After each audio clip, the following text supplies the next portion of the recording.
तीव्र दहन, स्वतः दहन, विस्फोट। माइटोकॉन्ड्रिया क्या कार्य करता है? ये छोटी जटिल लंबी दोहरी झिल्ली वाला संरचना है। यह ऑक्सीजन की उपस्थिति में पचे हुए भोजन को, हाँ ठीक है, ये वाला तुम्हारा ठीक प्रश्न है, सवाल किए हो। ढूंढे नहीं तुम लोग, इधर तो छोड़ छोड़ कर प्रश्न उतार दिए हो, उत्तर मिला नहीं। अरे धातु अधातु में अंतर तुमको नहीं मिला? सर है सीधे सीधे लिखा हुआ है किताबों में, सीधे सीधे लिखा है, किताब में लिखा है। एक आधे पेज से अधिक पेज लिया है उसने। धातु अधातु का अंतर बड़े कायदे से लिखा हुआ है, उसको उतारना है। आधा ही उतारते, दो पूरा तो उतारोगे तो 2 पन्ने का है। धातु अधातु वाला बुक में है। हाँ बुक में है, तब भी तुम नहीं लिखे। ये क्या करोगे? चुटका मिला है तब भी नहीं कर रहे हो। बिना चुटका का क्या करते तुम याद करके? हैं, ये तो चुटका सिस्टम है ना। किताबें तुमको मिल गई, पेपर मिल गया, कॉपी मिल गई, छापो।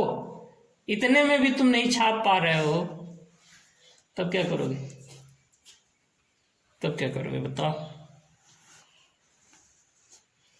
ऐसी परीक्षा कोरोना ना आता तो जीवन में ना होती तुम्हारी। जो पढ़ते तो वही लिखते। अभी जो नहीं पढ़े हो किताब से देख कर लिखना। कोरोना को धन्यवाद कहो, है ना, खा लिया, सारा पढ़ाई खत्म कर दिया। हाँ चलो ठीक है, इसको तुम्हें वापस करेंगे हम। ये जाके तुम सब लिख कर ले आओ ढंग से।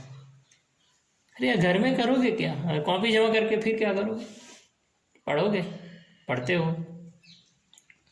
पढ़ते तो जब पढ़े हो तो लिखे क्यों नहीं? वही तो लिखना था ना। और तुम रेगुलर, इसके बाद भी ये हालत है तुम्हारी। और हम बताए भी थे ये सब चैप्टर को, पढ़ा पढ़ा के थोड़ा थोड़ा भी टच किए थे तो कम से कम ये तो बताए ही थे, है ना, एक लेसन डेली कुछ न कुछ।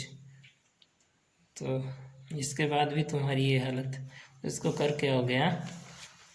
तो ये है, इसी तरह लगभग तुम्हारी सभी कॉपियाँ होंगी जब तुमको विज्ञान नहीं आया। विज्ञान तो सबसे सरल विषय होती है, अपनों से जुड़ी होती है, अपनी दिनचर्या से जुड़ी होती है।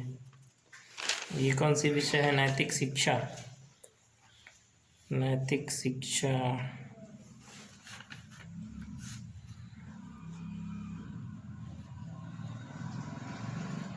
साहब,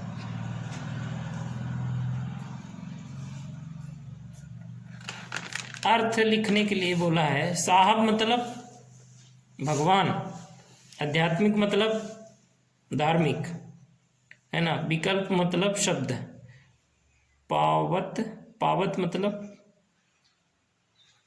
पत्थर, तो पत्थर लिखे हो, उसमें आधा था कहाँ गया? पावत नहीं होगा, पाहन होगा। पेपर कहाँ है? कौन सा है? नैतिक शिक्षा वैसे ही है, पावत है जी। हाँ, तो ये पर्यायवाची शब्द है ना। तो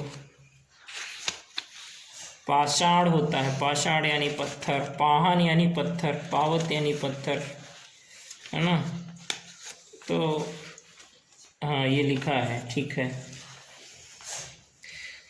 तो अर्थ लिखना था, पाथर नहीं, पाथर लिखा है। ठीक है ठीक है, ठीक नहीं, ठीक लिखे हो, कोई दिक्कत नहीं है। अमृत, अमृतवाणी का क्या अर्थ है? महापुरुषों द्वारा समाज को दी गई शिक्षाओं को अमृतवाणी कहा जाता है। बहुत सही। चंद्रशेखर वेंकट रमन कौन थे? भौतिक विज्ञान, भौतिक विज्ञानी थे, विज्ञान नहीं थे। भौतिक विज्ञान किताब होती है, विषय होती है। तो चंद्रशेखर वेंकट रमन जो थे वो भौतिक विज्ञानी थे, विज्ञान नहीं थे। कौन थे? भौतिक विज्ञानी थे। तो इसको भी सुधारना। ऐसे तैसे करके जितने भी प्रश्नों का उत्तर गलत है, तुम तो और बहुत सारे लिखे नहीं, नंबर कटेगा, कॉपी हम जमा कर लेंगे, खूब सारे नंबर कटेंगे।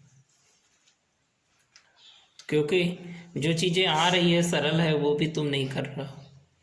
कब करोगे? हाँ करोगे घर में? हाँ टाइम दे दे हैं ना, 1 दिन 2 दिन का और टाइम ले लो। 27, 28, और 29 30 को जमा कर देना, ठीक है। अब अमित तुम भी 30 को जमा कर देना। कॉपी को ढंग से लिखो, किताबों को पढ़ो, जो प्रश्न नहीं मिला है उसका ढूंढो आंसर, है ना। जब किताब को पढ़ोगे, पाठ को पढ़ोगे, तो उसी में से सब हैं, मिल जाएंगे।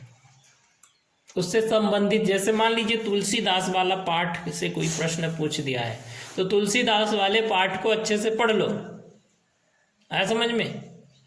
उससे प्रश्न जितने होंगे उसमें सब मिल जाएगा, और उसी में उत्तर भी है वो भी मिल जाएगा, तो अच्छे से कर लोगे। नहीं पढ़ोगे नहीं समझ में आएगा, है ना। और इसी बहाने तुम्हारी पढ़ाई भी हो जाएगी। सबसे बड़ी बात है इस पेपर का क्या है